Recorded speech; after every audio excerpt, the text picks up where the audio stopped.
Sound వింటే గుండె జల్లు మనాలి, పికప్ చూస్తే మైండ్ బ్లాక్ అవ్వాలి. అదే RX100. ఇది ఒక బైక్ కాదు, ఒక ఎమోషన్. కానీ ఇంత క్రేజ్ ఉన్న ఈ బైక్ సడన్లీ ఎందుకు ఆగిపోయిందో తెలుసుకుందాం రండి.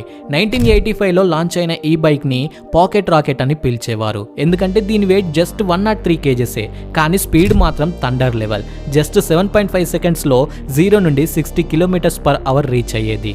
అయితే అప్పట్లో చైన్ స్నాచర్స్ కి, క్రిమినల్స్ కి ఇది ఒక వెపన్ గా మారిపోయింది.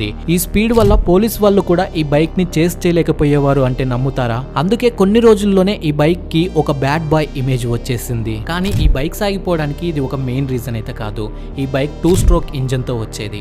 అంటే పెట్రోల్ తో పాటు సెపరేట్ గా 2T ఆయిల్ కలపాలి. దీనివల్ల ఎక్కువ పొల్యూషన్ వచ్చేది. అయితే 1996 లో గవర్నమెంట్ స్ట్రిక్ట్ పొల్యూషన్ నార్మ్స్ ని తేవడంతో ఈ లెజెండరీ బైక్ ఆ ఎమిషన్ నార్మ్స్ లో ఫిట్ అవ్వలేకపోయింది. దీంతో యమహా ఈ బైక్ ప్రొడక్షన్ ని ఆపేసింది. ప్రొడక్షన్ ఆగిపోయిన 28 సంవత్సరాల తర్వాత కూడా సెకండ్ హ్యాండ్ మార్కెట్ లో ఈ బైక్ లక్షల్లో పలుకుతుంది. ఫ్రెండ్స్, మీలో ఎంత మందికి RX100 సౌండ్ అంటే పిచ్చి? అండ్ మీలో ఎవరి దగ్గరైనా ఇంకా ఈ బైక్ ఉందా? ఉంటే కింద కామెంట్ చేయండి.